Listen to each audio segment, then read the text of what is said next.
अस्सलामुअलैकुम गाइस, कैसे हैं आप। उम्मीद है कि बिल्कुल ठीक होंगे और खैरियत से होंगे। Welcome back to my channel and welcome back to my new video.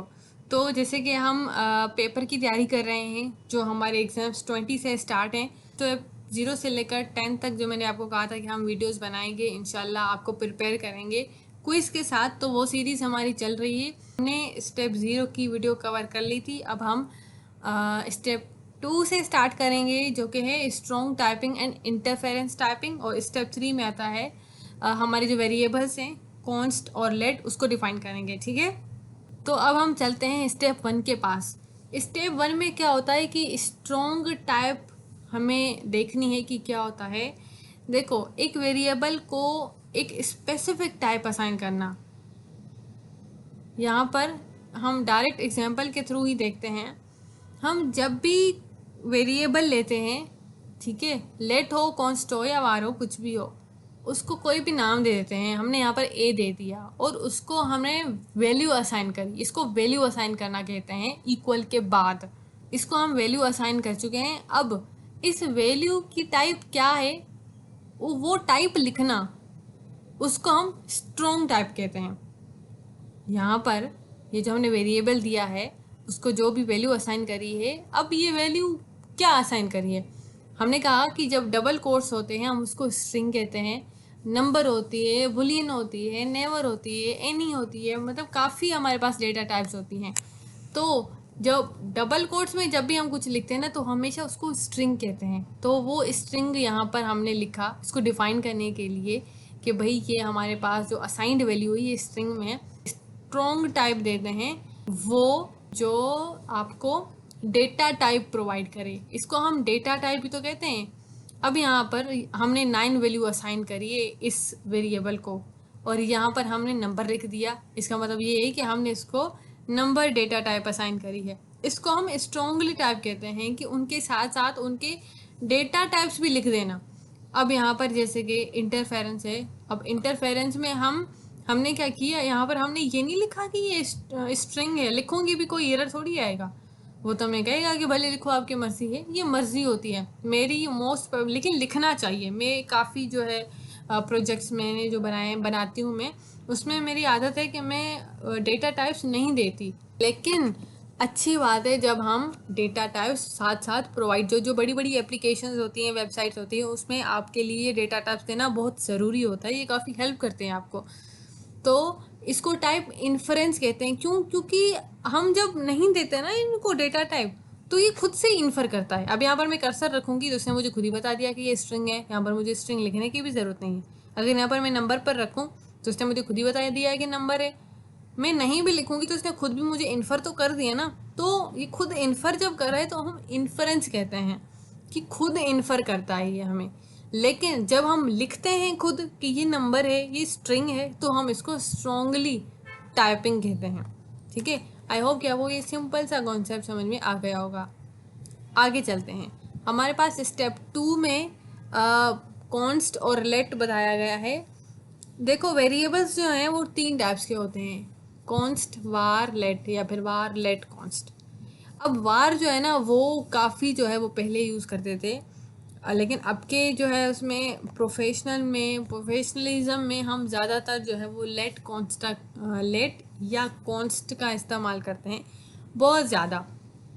अब वेरिएबल्स बहुत इंपॉर्टेंट होते हैं प्रोग्रामिंग में। क्यों? क्योंकि हम इनको, इसके अंदर डेटा को स्टोर करते हैं। अगर ये ना होते तो हम डेटा को स्टोर नहीं करवा पाते।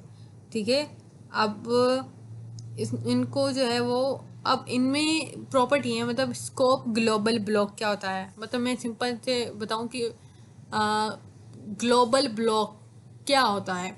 ग्लोबल ब्लॉक ये होता है कि जब हम किसी भी वेरिएबल को, यानी कि हम लेट या कॉन्स्ट के वेरिएबल को जब हम फंक्शन के बाहर लिखते हैं, जैसे कि हमने फंक्शन का सिंटेक्स लिया, हमने इसके बाहर लेट जो है वो लगा दिया या कॉन्स्ट लेते, लेकिन हमारा कहने का मतलब ये है कि फंक्शन से हमने जो चीज़ बाहर ली है ना, वो ग्लोबल में आती है, ग्लोबल स्कोप। यानी कि अगर मैं वेबसाइट बनाऊँ या ब्राउज़र बनाऊँ तो वो पूरी वेबसाइट पे ही काम करेगा मेरा वेरिएबल। तो जहाँ जहाँ उसको कॉल करवाऊँगी वो मुझे अलाउ कर देगा। क्यों? क्योंकि इसको मैंने बाहर रखा है। स्पेशल रखा है, समझो एक आप एक अपनी साइकिल बनाओ कि हमने समझो इस ग्लोबल को स्पेशल रखा है ताकि ये ग्लोबली वर्क करे, ठीक है। और हम ज़्यादातर तो वो कॉन्स्ट का यूज़ करते हैं, क्योंकि जब भी कोई बड़ी या वेबसाइट होती है, ब्राउज़र्स होते हैं, मोस्टली कॉन्स्ट का ज़्यादा यूज़ करते हैं, क्योंकि फिर वो सारे ही वेबसाइट पे एक्ट हो रहा होता है। अभी ये हमने सिंपल सा कॉन्सेप्ट समझा कि ग्लोबल जो है ब्लॉक स्कोप जो है हमारा, ये हम इसलिए कहते हैं क्योंकि ये ग्लोबली वर्क करता है और इसको हमने अलग रखा है। इसको देखो मैंने अंदर यहाँ पर ब्लॉक के अंदर भी कॉल करवाया ना, तो उसने मुझे कोई एरर नहीं दिया। क्यों? क्योंकि ये समझो एक स्पेशल, इसको मैं अंदर कॉल करवाऊँ या बाहर कॉल करवाऊँ, इसको जहाँ भी कॉल करवाऊँ तो ये मुझे कोई एरर नहीं देगा, ठीक है। तो समझो इसके भरम होते हैं ये। लेकिन यहाँ पर जब मैं ब्लॉक स्कोप को देखूंगी, ब्लॉक स्कोप में क्या होता है कि वो वेरिएबल जो हम फंक्शन के अंदर ही लें, यानी कि सिंटेक्स के अंदर ही रखें। अब यहाँ पर मैं फंक्शन, वो तो खैर मैंने फंक्शन डाल दिया, अगर यहाँ पर भी मैं फंक्शन जो है वो लिखूँ जस्ट एग्जाम्पल के लिए भी, तो भी कोई मसला नहीं है। लेकिन बात फिर भी एक ही है, यहाँ पर मैंने इफ़ स्टेटमेंट लिए, इसके अंदर लेट लिया, लेट का वेरिएबल, यानी इसका मतलब ये है कि अब ये वाला वेरिएबल इस ब्रैकेट के बाहर नहीं जाएगा। अगर मैं इसको बाहर निकालूं तो ये मुझे एरर देगा। मैंने कंसोल भी देखो अंदर ही रखा है। इसको अगर मैं कंट्रोल एक्स करके कंट्रोल वी करूं, कॉल करवाऊं, तो ये इसने मुझे डायरेक्ट एरर दे दिया। इसने कहा है कि ये ब्लॉक स्कोप है। ब्लॉक का मतलब ये होता है कि आपको ब्रैकेट से बाहर कॉल करवाना ही नहीं है, अपने लिमिटेड हद तक रखना है, इसको महदूद रखना है ब्रैकेट्स तक। ब्रैकेट्स के बाहर निकालेंगी तो ब्लॉक्ड स्कोप रहेगा ही नहीं, इसको ब्लॉक रखना है। जब हम अपने कोड को, आप लोग सोच रहे होंगे कि हम यूज़ ही क्यों करते हैं इसको, यूज़ इस वजह से करते हैं क्योंकि इसको हमने समटाइम्स हम लिमिटेड हद तक कोड चलाने की कोशिश करते हैं कि भाई मेरा ये लिमिटेड चले, ठीक है। लेकिन हम चाहते हैं कि बहुत बड़े बड़े प्रोजेक्ट्स बनाएं, एप्लीकेशंस बनाएं, ब्राउज़र्स बनाएं, तो उसके लिए क्या करना पड़ता है, आपको ग्लोबल वेरिएबल यूज़ करना पड़ता है जो ग्लोबली वर्क करे। लेकिन हम जब अपने लिमिटेड काम के लिए यूज़ करते हैं, अपने वेरिएबल को लिमिटेड कोड तक जो है महदूद रखते हैं, तो फिर हमें क्या करना पड़ता है, अपने ब्रैकेट्स के अंदर रखना पड़ता है उसको, वेरिएबल को भी, और उसको जब हम कंसोल करते हैं उसको भी। अब देखो मैंने बाहर कंसोल करवाया तो उसने मुझे एरर दे दिया। इसी ही मैंने वेरिएबल को अगर मैं ग्लोबली काम करवाऊँ तो यानी कि बाहर रख के कंट्रोल एक्स करके मैं अगर कंट्रोल वी करूँ तो इसने मुझे एरर नहीं दिया। क्यों? क्योंकि अब तो ये ग्लोबली हो गया। मतलब अब तो समझो इसके हाथ में सल्तनत आ गई। अब बोलेगा कि अब मुझे कहाँ भी कहीं भी इस कोड के कोने में कॉल करवाओगे मैं हाजिर हो जाऊंगा, ठीक है। इसका मतलब ये है कि इसको हमने लिमिटेड नहीं रखा। लेकिन मैं कहूँ कि भाई मुझे इसको लिमिटेड रखना है, मुझे इसको बंद ब्लॉक में ही रख के दो, तो क्या करेगा ये, मुझे बोलेगा रखो, कोई इशू नहीं है। लेकिन मुझे बुलाओ भी आप अपने ब्लॉक में ही, ब्लॉक के बाहर मत बुलाओ, क्योंकि फिर मैं एरर दे दूंगा तो फिर आपका कोड रन नहीं करेगा। तो एक सिंपल सा कॉन्सेप्ट है ग्लोबल स्कोप में और ब्लॉक स्कोप में कि जब हम वेरिएबल को पहले, यानी कि उस फंक्शन के बाद, यानी कि उस सिंटेक्स में, चाहे एरे ऑब्जेक्ट लूप कुछ भी हो, जब हम बाहर कॉल करते हैं, आई मीन वेरिएबल जब हम लिखते हैं तो वो ग्लोबली वर्क करता है। लेकिन उसी ही वेरिएबल को जब हम किसी फंक्शन के अंदर कॉल आउट करें या फिर हम उसको किसी भी नाम से जो है वो पुकारें, तो वो हमें एरर नहीं देगा। लेकिन अगर हमने उसको बाहर ब्रैकेट के कंसोल करवाया तो वो एरर देगा। मतलब सिंपल सा रूल है। अगर आप स्पेशल बना रहे हो तो फिर आप जहाँ भी कॉल आउट कर रहे हो जाएगा, लेकिन आप इसको ब्लॉक स्कोप के अंदर बना रहे हो तो आपको ब्रैकेट के अंत तक, यानी कि लिमिटेड हद तक उसको बुलाना है।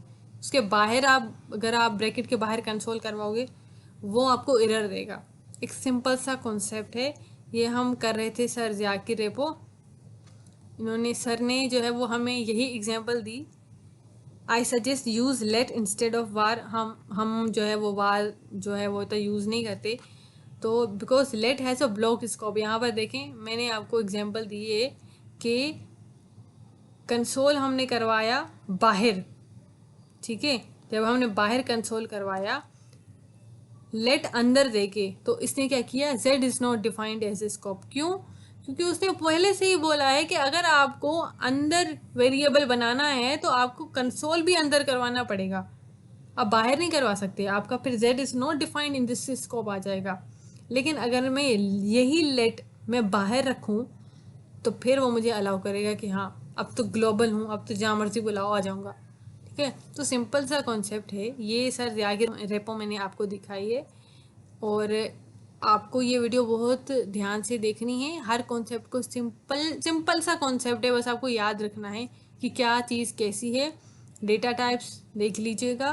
तो और इसके बाद आपको इसी वीडियो के कल इंशाल्लाह क्विज़ मिल जाएंगे, उन क्विज़ को भी ठीक से गौर से समझिएगा, ठीक है। आई होप कि आप लोगों के पेपर अच्छे हों और आप जो है वो नए क्वार्टर में जा पाएँ। और उसके बाद हमें इंशाल्लाह रिएक्ट जेस पढ़ाई जाएगी, और कहते हैं कि रिएक्ट जेस बहुत इंटरेस्टिंग है, तो फिर इंशाल्लाह हम सब जो है वो रिएक्ट पढ़ेंगे।